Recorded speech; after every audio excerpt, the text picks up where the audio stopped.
Bapak Ibu, kita akan membahas mengenai post-test pada kurikulum Merdeka modul 1. Kita masuk ke Google dulu. Kita ketik di sini Merdeka Mengajar.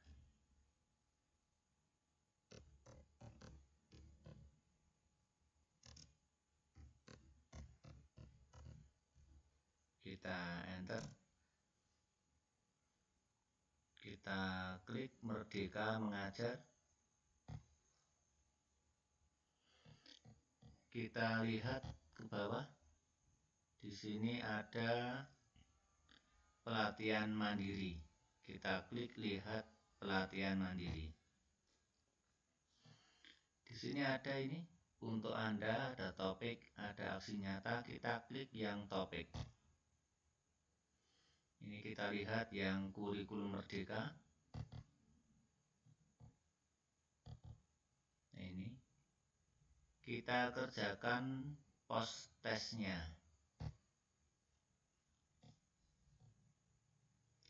Ini. Nah, ini kerjakan post testnya karena ini belum dikerjakan.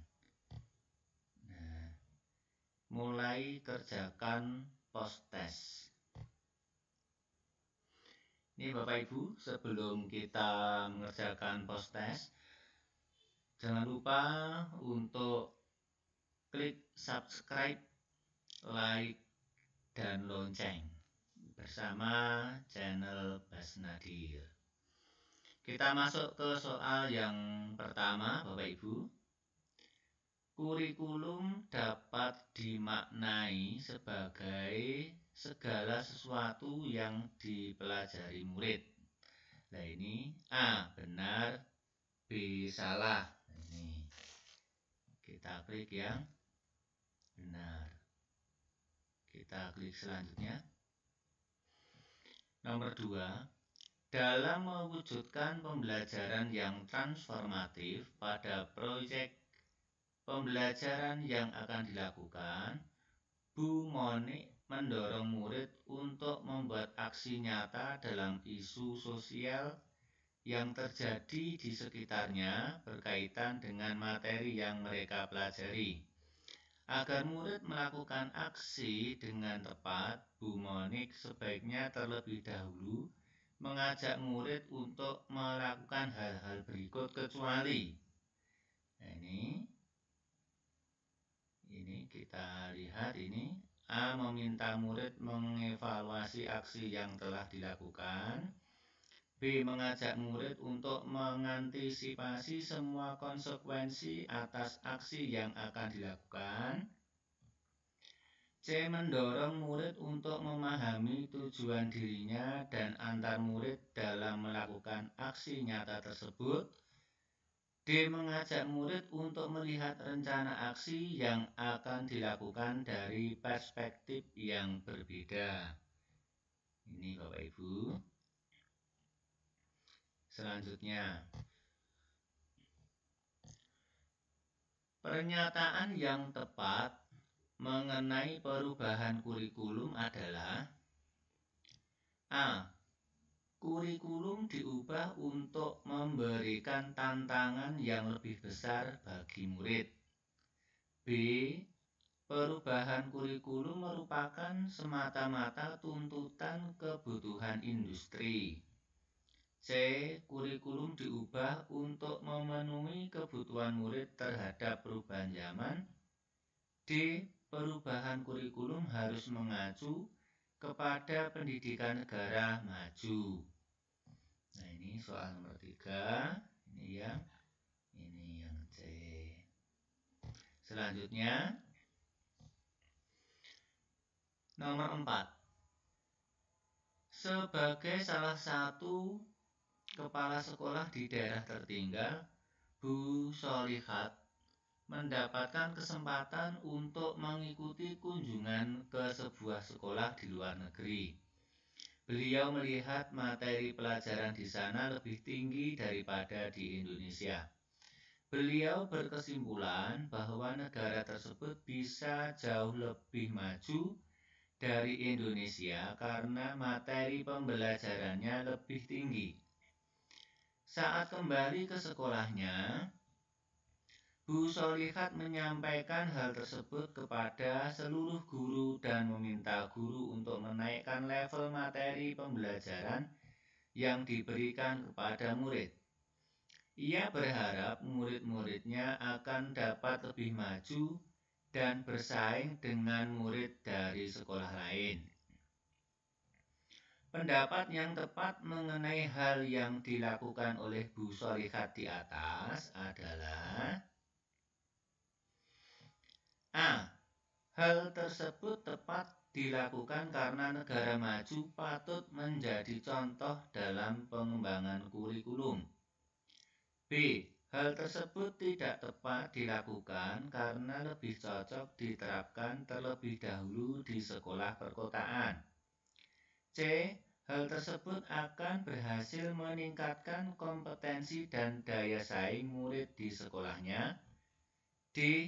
Hal tersebut dapat dilakukan dengan tetap memperhatikan karakter dan kebutuhan murid. Nah, ini soal nomor 4.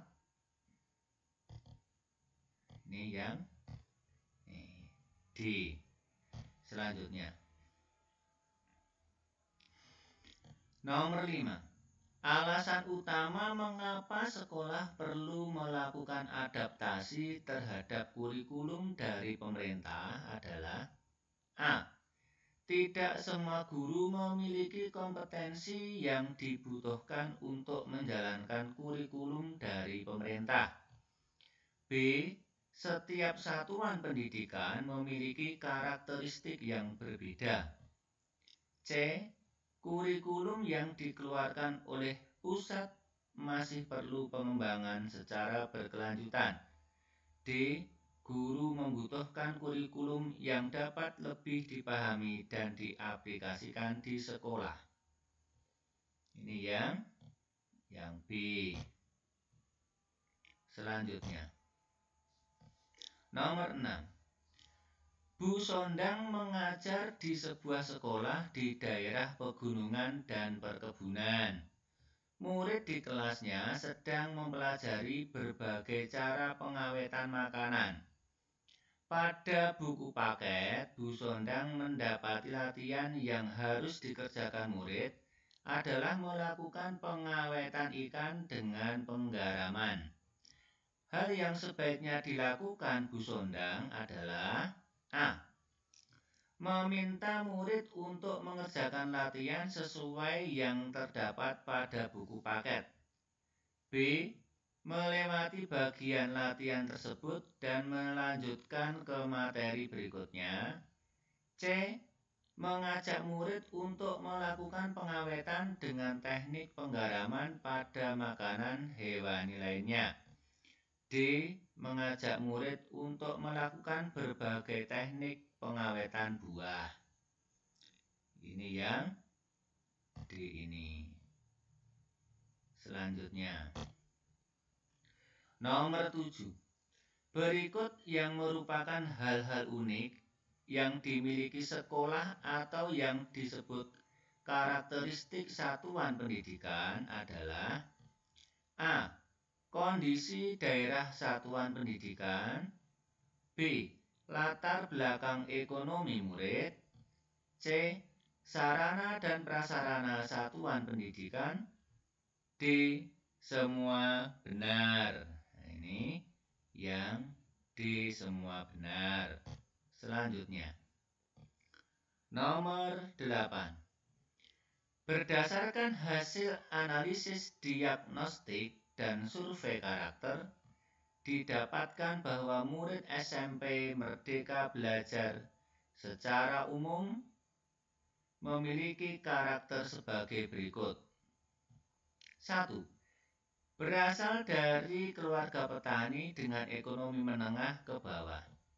2. Memilih untuk bekerja atau menikah dibandingkan melanjutkan pendidikan ke jenjang yang lebih tinggi. 3. Memiliki gawai dengan spesifikasi terbatas. 4. Memiliki ketertarikan dan potensi pada bidang seni dan olahraga. Hal berikut dapat dilakukan sekolah dalam rangka mengakomodasi kebutuhan murid dalam kurikulum di sekolah berdasarkan informasi di atas, kecuali A. Mengadakan ekstrakurikuler dalam bidang seni dan olahraga sesuai minat dan sumber daya yang ada. B. Memasukkan pendidikan seksual dalam pembelajaran untuk meminimalisir pernikahan usia dini. C. Mengintegrasikan muatan kewirausahaan dalam pelajaran untuk menyiapkan murid menjadi pekerja. D. Melibatkan murid dalam usaha penghijauan sekolah. Ini nomor 8 yang B ini. Ya, ini kalau sudah semua ini 8 soal, kita cek ulang jawaban. Sudah, nih.